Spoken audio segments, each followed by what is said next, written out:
Hello and welcome to Sessions with Judith John. You can see on the screen the WhatsApp number on which you can contact me 82979 70282, or you can just drop an email for any queries on this email ID which is flashing on the screen, sessionswithjudithjohn@gmail.com. In today's session we are going to see the lesson Indigo by Louis Fisher. So welcome. So before we go into the lesson, we should know a little bit about the backdrop of this lesson, which is part of a book written by Louis Fisher on the life of Gandhi. Now about the author Louis Fisher himself, he had spent time with Gandhiji and he has personally seen and therefore written of all the hundreds of books that are available on Gandhi and Gandhi's life and philosophy. This book written by Louis Fisher is considered to be the closest to the truth in his life. So this particular extract from the book or the excerpt from the book is what we are going to see. If you can all connect to the movie, the film Gandhi that was taken in the year 1982, it was released, directed by Richard Attenborough, and in which we have Ben Kingsley as Gandhi. The movie was also taken with very close connection to this book. Whatever is in the book is being portrayed over there in the movie. And also the movie is special. It won a lot of Oscars because it brought out the real life incidents and films of Gandhi also are interwoven into the film. Now this part of the story that we are going to see here in this lesson is termed Indigo, titled Indigo. Why? Because it's all about the indigo plantation and the suffering of the sharecroppers in Bihar, in Champaran, which is in Bihar. So if you get to watch this particular film, which is available in all this Netflix and then Prime Video and everywhere, it is also being shown on almost all the channels, TV channels, on October 2nd and on August 15th and any national festival days. So you will be able to easily follow up on what Gandhiji is like and what his philosophy has been, what kind of a leader he has been, because these are the things which we are going to see in this lesson, and therefore I have shown about this film over here. So if you get time, please do watch at least part of it where the Champaran episode is being shown, so you will be able to connect to it better, understand it better, comprehend it better. Okay, so now let's go into the lesson to see the rest of it. So here is the textbook page open on the screen that you can see. It would be nice if you also open your textbook and sit with a pencil ready, as I will be giving all the important names that you have to remember, important lines and phrases for your exam, which is required. So you don't have to really, you should have already just read the lesson once, so that you can mark as and how you go on. So the next time when you sit to revise, it will be easier for you. So let's start very first with the title Indigo. Indigo is actually, here we are talking about a cash crop that is grown for use in the textile industry to dye the clothes blue. The very name Indigo, and it's blue in color. And then the author Louis Fisher, I've already mentioned, I've already told you that he is a person who has spent time personally with Gandhiji. So whatever he has written is close to truth and his real life. So let's start here with the very first paragraph. You can see how it is very clearly stated to urge the departure of the British, and it was 1917. In a way, this is the first time Gandhiji has come out here in the open in India to fight for freedom. So this is somewhere the first time that he is in the public eye, and that was in 1917. So here the urge the departure of the British. He doesn't say I'm going to fight them. He just says urge. So what is that urge? To persuade, to ask them to leave my country.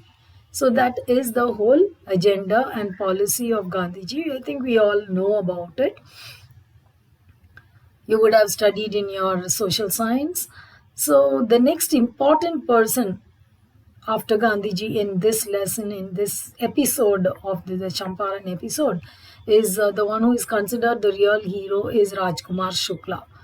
Because even Gandhi didn't even know that there is a place called Champaran in India or in Bihar, or he doesn't even know about that. He is still new to India. In a sense, he has just returned from South Africa. So he is really not very familiar with it. But it is Rajkumar Shukla who brought all this to Gandhi's notice. So who is this Rajkumar Shukla? He is a sharecropper. Who is a sharecropper? Okay, so these are these farmers who are living in the Champaran district, who have been forced to grow indigo in their land by the British landlords, and so they had to give away all their produce to the British as part of the land tax and all that. So first they were giving away part of their produce, later they were told to give the whole produce, and that is how the whole concept of the sharecropping came in, and how they are all struggling, actually the farmers living in Champaran district. He was an illiterate person, but he was resolute. What is that? He was very firm, very determined that he wanted his way. He didn't want the British to come and rule and tell him what to do. So he was there to fight. He was emaciated. What is emaciated? You can see the word here highlighted. I'm showing you the meaning. Being thin and weak. In general, if you look at whenever farmers in India are being pictured, they are shown as very thin and weak people, and dressed also very poorly. So this is the common picture. Rajkumar Shukla was just like any other farmer, thin, weak, okay, and illiterate. But then he was different only because he is very determined to see that they get freedom. The farmers in his district, he wanted that they just carry on with their farming and live their lives. So he was there to fight for the injustice of the landlord system in Bihar. I have highlighted it here. You can see injustice of the landlord system in Bihar. So the whole thing is about fighting for this. And someone told him, you can go and meet this person called Gandhiji. So he goes all the way where the Congress was meeting in Kanpur, and he tries this. Kanpur is actually today's Kanpur, and because he's a Britisher, he is written in this spelling. If you refer to the old India maps during the British reign, then the spelling is in this manner, but actually it is just Kanpur. So he met him there, and then from there you will see he followed Gandhiji everywhere till Gandhi agreed and said, okay, I'll come to help you. You come here and to this place, and we from there you take me to your village, he says. And finally, Rajkumar Shukla is there waiting, and he to take Gandhiji, and then he agrees and they go. Now when they go, what happens? He meets him first in Kolkata, and from there they go. They go to Patna from there, and this Gandhiji was really impressed with this great determination of this poor man, the poor farmer. He was taken up by that, and he was sitting on his haunches. Means what? Haunches is the area, the part of the body around hips. How usually people sit with their haunches, with their feet down, like so he was sitting like that, and then here he takes him to Patna, and in Patna we have Rajendra Prasad. I think all of us again know Rajendra Prasad as the what? He's the president of the Congress party. Okay. He also became the president of India. Okay. So we have here, they all know that Rajkumar Shukla, the people in Rajendra Prasad's house, they know Rajkumar Shukla as a very poor yeoman. Yeoman means a farmer who works on his own bit of land. So they know that there is this man who comes often to Dr. Rajendra Prasad to ask for help to free them from this whole problem of this sharecropping. So they thought that Gandhi is another person, another farmer who has come with him, because Gandhi also dresses in a very simple manner. So he was misjudged, and they had just, you know, kept him waiting outside and didn't even allow them to draw water from the well, thinking that they are people from another caste. Now, again, this is an indication, and very lightly it has been touched upon, how in India the caste system still prevails, and it was prevailing even then. Okay, and then Gandhi from there goes to Muzaffarpur. Now, here he meets some more people, Professor J.B. Kriplani, and he meets another person, Professor Malkani. Please highlight all these names are very important. People who helped Gandhiji in this new place, who gave him shelter to stay in their homes in spite of them being government servants. Now, you know that the government here is the British, and they are going to give shelter to a person who is working against the British, and that is Gandhiji. But still, there were people who were ready to help him, and they were helping him. Okay, to harbor, to provide lodging and shelter to protect him, and they did come out to do, in spite of the rule remaining that all the people who are in the Congress fighting for freedom were looked at by the British naturally as their enemies. Okay, but still he went and met them. Then he also met the lawyers. Now he chided. What is chide? Chide is to scold, to blame angrily. He does that to the lawyers. Why? Because the lawyers were charging very high fees from these farmers. When you already know the farmers are very poor, they are unable to save themselves, they are illiterate. Instead of helping them, they were charging them fees. Then how will the farmers, they are as such poor, how will they pay them? So Gandhiji really scolds him for that. And then here you can see an important statement, you know, where he says, the peasants are so crushed, okay, and fear stricken, and lockouts are useless in this condition. The real relief for them is to be free from fear. So this is, we have already seen the chapter Deep Water, where we are talking about fear and how fear has to be rooted out, and what are the different ways in which you should also dare to come out. But who will give them that strength? We have seen even in the rat trap, the man is living in fear, but it's Edla who helps him come out of the fear. So here it is Gandhiji who has come here to help these people. Let's see how he does it. So the first part here is about the problem itself. What is this whole problem of the indigo? And that's what is highlighted here in this. You can see the yellow highlighted thing is the actual problem. What is the actual problem of this indigo, the whole indigo problem? So it is about, it's a commercial crop, of course, and all these tenants were supposed to just grow indigo in their land, and they were supposed to hand over the produce to the British. Okay. First, it was only some 15%, and later it became almost whole. Now, where will the farmers get their own food from? And there is another big problem, that where you go grow a cash crop like indigo, and in that same soil, you cannot again grow food crop, because the soil is already, lost its fertility, and so they struggle. The farmers, they get neither food nor money. Then it's a problem. So let's see how this whole problem is looked at, how Gandhiji works on this. Now, Gandhiji's method of working is one long question that can be asked, and it's for all of us to learn, apart from just preparing for an exam, on Gandhi's method of working. This makes him a great leader, very systematic and very quick.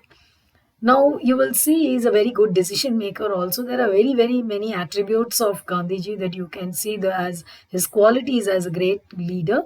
So, the sharecropping arrangement was irksome, was troublesome and tiresome for these peasants, simple farmers, okay? And what the landlords were hiring? Thugs. Thugs means what?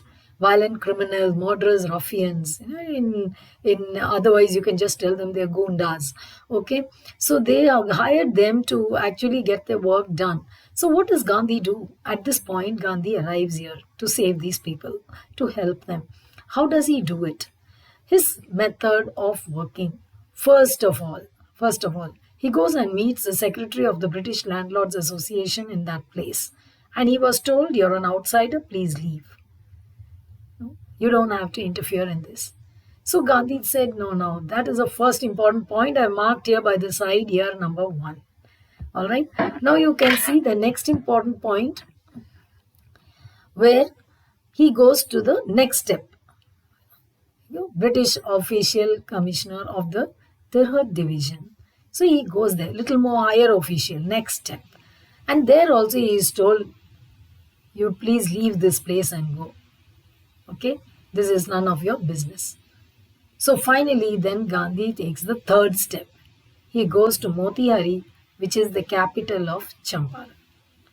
Okay, so now here he starts meeting everyone, making his reports, getting things ready. Now you will see after doing these, what happens. The British can see that there is this man who has come. He is going to really give us trouble. So they summon him to court. So you see here, summons. Summon is a court order that you have to report to the court the next day. So that is a summons. So he receives that. So what Gandhiji does, he prepares a complete report, meets all the peasants, meets the lawyers, takes a complete the whole picture of what is happening, what is the problem, and he makes a nice report, compiles everything together and sends it to the viceroy. Now, viceroy here is the highest authority during the British period in India. It was under the viceroy's dictate. The viceroy would directly, of course, report to the Queen of England. So here he wired a full report to the viceroy, thinking that now at all levels, look at the system and method of how we work. First, he approaches at the local level. That's point number one, if you all can see and mark it out here. Point number one. And then he goes to the next level, the higher authority, and then the highest authority in the local place, he goes to Motihari, but the court summons him, so he goes next to the viceroy. These are the 4 steps he takes. And then further, what happens? Okay, so this is the beginning of their liberation from fear of the British, which for the first time people came out in large numbers. They were afraid to even come out in large gatherings, but Gandhiji gave them that assurity, that strength, and they all came out. This is the first time they have shed their fear and come out in the open to voice themselves and their problem, to ask for their right. Okay, so here that is the next step. You can see it highlighted over here, the beginning of liberation from the fear of British. And then here you can see the word hitherto. Hitherto means what? That's Old English. It's now, until now.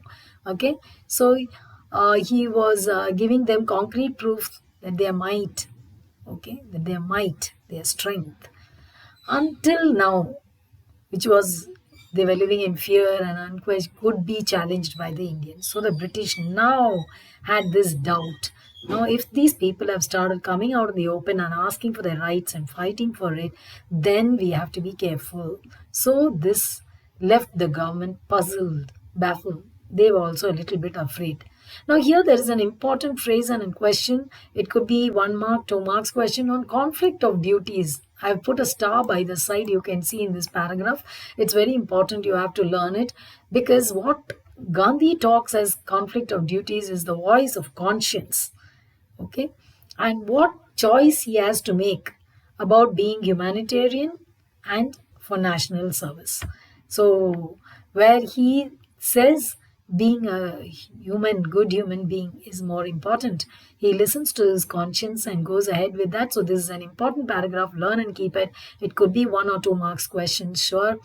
Okay, so when the court what is reconvene? There are a lot of legal words used over here. Summons we saw just now, that is court orders, and reconvene means assemble or start meeting again, especially after a pause in court proceedings. After a short interval, again they will start the case, and that's what is reconvene. Convene is to call on a meeting, official meeting. Reconvene is to come back after a short break. Okay, so what happens next? Rajendra Prasad, Brij Kishore, Babu. Now these are all the important names I can tell you. Okay, these are really very important names that you have to remember. Uh, they are also all hand in hand. Now this is again a speciality of Gandhi's leadership. He didn't say I am the leader, or listen to me, everyone will do only what I say. Never. He has always got all the people. He had this great power of bringing all the people together. And that's what he did. He just brought all the lawyers together. He brought all the local leaders together. He brought the people out in the open to fight for themselves. So he was just there to, guide them a little and, do the concrete work that had to be done. But otherwise, he brought everyone together. So you can see all these people, the local leaders, lawyers coming together, okay, to fight for it. So they conferred with Gandhi. They consulted and discussed. Now they also understood there is this person here who is a very good decision maker, who is very strong. So let us also join. If he has come from outside to help us, we are the local people. We should also join and do. So they all come together and they hold a meeting and they discuss and they finalize on how, if at all, the next step when the British will come to arrest them, how they will go about it. Okay, so they accordingly started doing all the paperwork. They put all the papers together. They met all the people. Okay, they divided themselves into groups and pairs and how they will work, and the entire thing was planned. As that is to take part of the formal calling of the British, especially if they have to get arrested or if they have to answer in court, to do all the official paperwork. So they were all there, the local leaders, the lawyers, and Gandhiji together. And the people, of course, came together. So here, civil disobedience has triumphed, the first time in modern India. That's the reason why this is one of the first time that Satyagraha, it's called Champaran, is the first Satyagraha and the first time that Gandhi came out in public to do it. And that is why this episode, the Champaran episode, is very important and historical. Okay.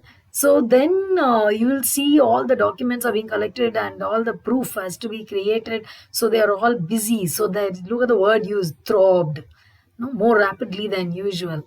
And forceful and intense, strong feelings of protest for the landlords came out in the open. People started coming out and speaking for themselves. So this was what was happening.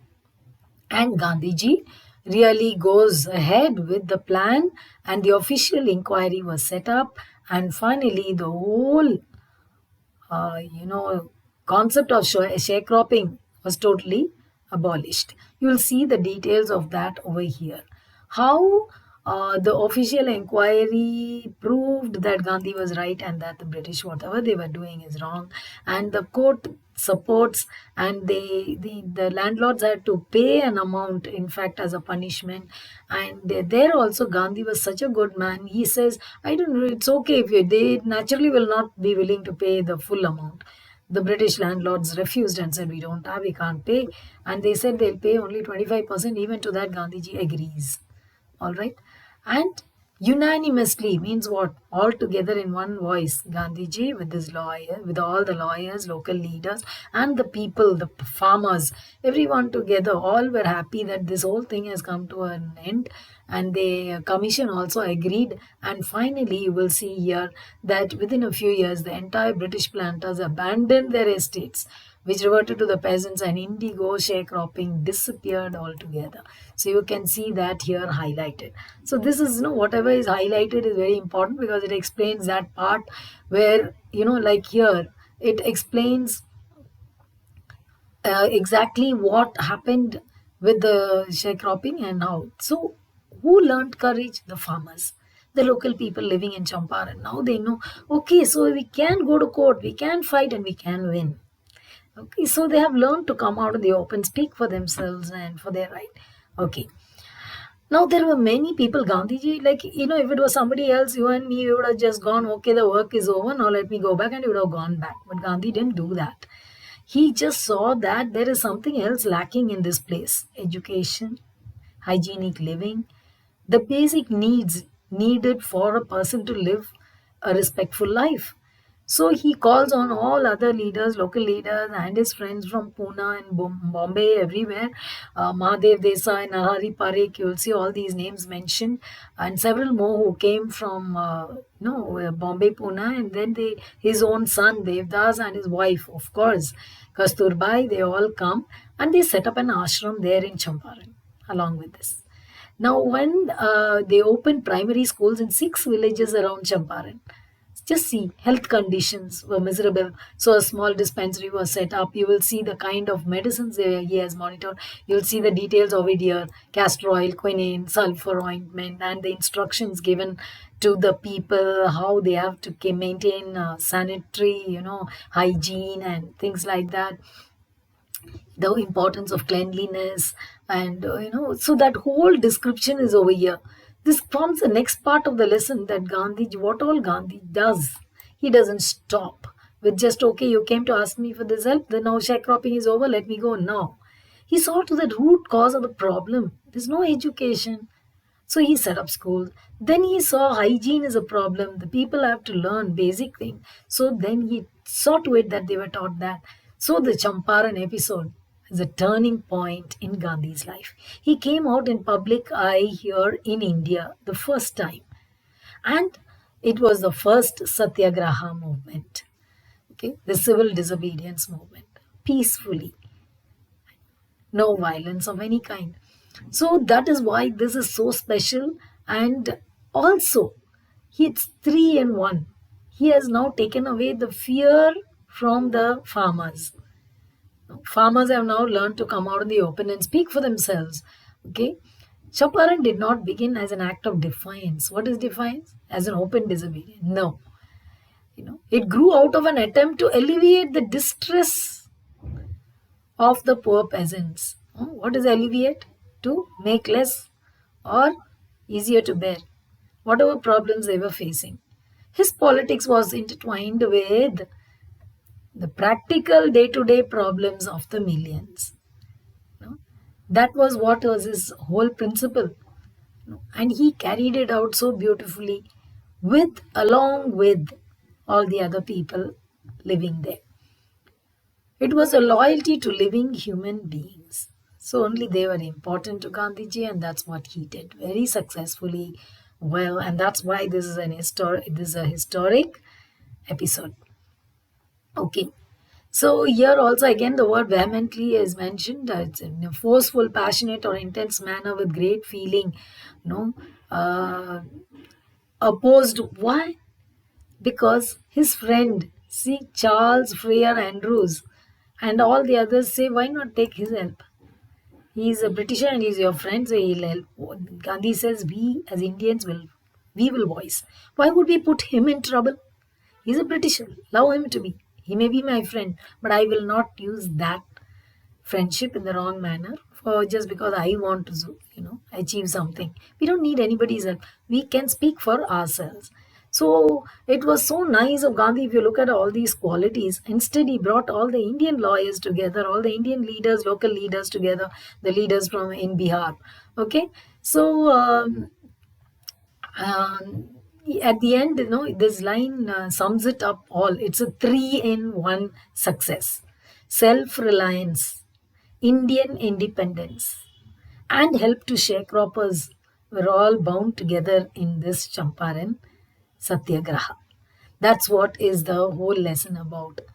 And beautifully, we have seen Gandhi's method of working and how he is able to collaborate with everyone around him so nicely. So, being a good leader, not a dictator. He is so nice that he is involving even farmers. He is talking to them and treating. Even Rajkumar Shukla was very comfortable in his company and went along with him everywhere. So, this is what Gandhiji is like, the leader of the people, and that's why he is such a great man. All these questions here, if you see that here, okay, they are all long answer questions. all long answer questions, 150 words, which you may not have for this year, but then you will have to know. Okay. uh, and we have covered all these points in the lesson, and I made you highlight. So here you have the qualities of a good leader with reference to this lesson. If there is a question like this, then you must know that it's about this lesson with reference to Gandhiji as a leader. Okay, so the kind of leader Gandhiji has been, and how freedom from fear is more important than legal justice for the poor. Very, very important. Freedom from fear. And once you have that in hand, you can go ahead finding success in all the things. Just like in Deep Water and the Rat Trap, the similar general theme of being free of fear is important, and that's what is brought out here in this lesson as well, along with, of course, Gandhi's method of working and his leadership skills, which we all admire and we should learn and also imbibe. Okay, so here the word, see, for example, deposition means removal of someone from office. There are so many legal words used. We saw the word summons, we saw the word you know, convene, reconvene. Okay, so all these are also words to be learned. So the leadership shown by Mahatma Gandhi to secure justice for the oppressed people through convincing argumentation and negotiation. He only did that. He went around meeting the officials, talking, doing the official paperwork, going to court, and then he found success. So we can also remember that everything can be sorted out with just peaceful talking across the table, sure, and spending time in clarifying all the things instead of taking up violence, which is always damaging for everyone. Okay, violence can never be a good thing at any time. It's always non-violence that succeeds. So contributions made by anonymous Indians to freedom movement. Here in this lesson, you'll see a number of names mentioned, the local leaders who worked along with Gandhiji. So we have Mahadev Desai, we have Narhari Parekh, we have, again, at the time, Rajendra Prasad, who was there, and Brij Kishore Babu, and Maulana Mazrullah. There are so many leaders and local leaders and people who came, and Rajkumar Shukla, being a farmer, so much he stood by Gandhiji, and because of him we could have this whole episode of Champaran, and the freedom that the people want, freedom from fear and freedom from the British landlords. Okay, so let's see a few pictures I'll be showing you here now, and to help you and make it a little more interesting. So let's go ahead seeing that. So this is the first picture I'm showing you here. You can see how the people are working with the indigo plantation, the cash crop. And here I have also put in this picture of indigo, all right, after it's processed, and how it is being used in the textile industry. And that is one thing. Okay. And then you can see the next one here. Again, you can see the farmers working in the fields. All right. So you can also see the picture of how farmers look. This is how they look. Look at their clothes. Look at them. They are so thin and weak and working. So many farmers you can see standing right across over here. The one bending here or here. And this is the perfect, you can see the picture of the plantation work going on. How they are taking out the crops from there. This. Okay, just shows all about Gandhiji's Champaran Satyagraha. If you want to see a whole lot of photos and pictures of the Champaran movement, you can always Google out. You just write in Google the Champaran Satyagraha photos and you will see a whole lot of them. The people who worked along with Gandhiji and a number of photographs. So this, I just picked out a few from there to show so that it will be interesting for you also. But you can always Google and see many more photos of this kind. You can see some points also highlighted by the side here to show how Gandhiji has been working, all right, with this movement. And then here you can see a few photographs of all the heroes of Champaran. Now this is something you can see in Google patnabeats.com, and there they have these heroes of Champaran and a whole lot of 7 heroes whose photographs have been published in the centenary year, 100 years of Satyagraha when it was observed. So here you can see all the details also mentioned on the 100th anniversary of the Champaran Satyagraha, we remember all the prominent faces, and first, of course, it is Gandhiji who led the entire movement, and then you will see many. So the next important person is Rajkumar Shukla. After Gandhiji, he is the one who really brought Gandhi to Champaran to deal with this problem. And so he is the next important person. And along with him, we have, you can see all by the side, whatever is written about Rajkumar Shukla again.